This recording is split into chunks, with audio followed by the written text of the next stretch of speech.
പറഞ്ഞു തരുമ്പോ ആരാ തഹജ്ജുദ് നിസ്കരിക്കുന്നത്? അതെല്ലാവർക്കും കഴിയുന്ന കാര്യമല്ല.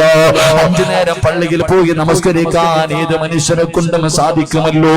പക്ഷേ പാതിരാത്രി എഴുന്നേറ്റ് നിസ്കരിക്കണമെങ്കിൽ അതെല്ലാവർക്കും കഴിയുന്ന ഒരു കാര്യമല്ല. അല്ലാഹു ഇഷ്ടപ്പെട്ടവർക്ക് കഴിയൂ.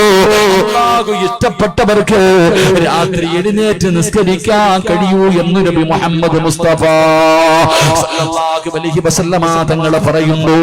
പാതിരാത്രിയുടെ നിശബ്ദതയിൽ തന്റെ വീട്ടുകാരും കുടുംബക്കാരും നാട്ടുകാരും എല്ലാവരും കടന്നിറങ്ങുന്ന സമയത്ത് 2 മണിക്ക് 3 മണിക്ക് എഴുന്നേറ്റ് പച്ചവെള്ളത്തിൽ ഉതുവെടുത്തിട്ട് പടച്ചറപ്പിന്റെ മുന്നിൽ സുജൂദിൽ കിടക്കുന്ന ഉമ്മ,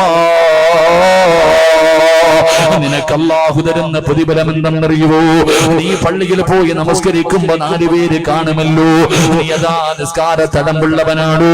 നീ 5 നേരം നിസ്കരിക്കുന്നവനാണോ?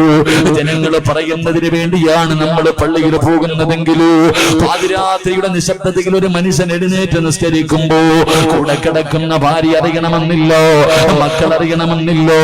പക്ഷേ എല്ലാം അറിയുന്ന ഒരാളുണ്ട്. റസൂലുള്ളാഹി പറയുന്ന സ്വഹാബ,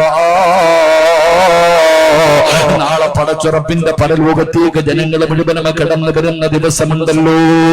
2 വിഭാഗത്തിന്റെ തല ഇങ്ങനെ ഉയർന്നു നിൽക്കുകയാണ്. 2 വിഭാഗത്തിന്റെ തലയുണ്ടല്ലോ. നാളെ പടച്ചുറപ്പിന്റെ പരലോകത്ത് കടന്നു വരുമ്പോ ഉയർന്നു നിൽക്കുമെന്ന് നബി മുഹമ്മദ് മുസ്തഫ തങ്ങളെ പറയുമ്പോ നാളെ പടച്ചിറപ്പിന്റെ പരലോകത്ത് എല്ലാവരും തലതാറ്റി പിടിച്ച് കരഞ്ഞുകൊണ്ട് വസ്ത്രമില്ലാതെ ചെരുപ്പില്ലാതെ എല്ലാവരും അല്ലാഹുവിന്റെ മുന്നിലേക്ക് കടന്നു പോകുന്ന കോടതിയുണ്ടല്ലോ. ആ കോടതിയിൽ തല ഉയർത്തിയിട്ട് വരുന്ന 2 വിഭാഗമുണ്ട്. അതിലെ ഒരു വിഭാഗമാരെന്നറിയുവോ? ഒന്നാമത്തെ വിഭാഗം അല്ലാഹുവിന്റെ പള്ളിയിൽ 5 നേരം ഹയ്യ അലൽ സ്വലാ,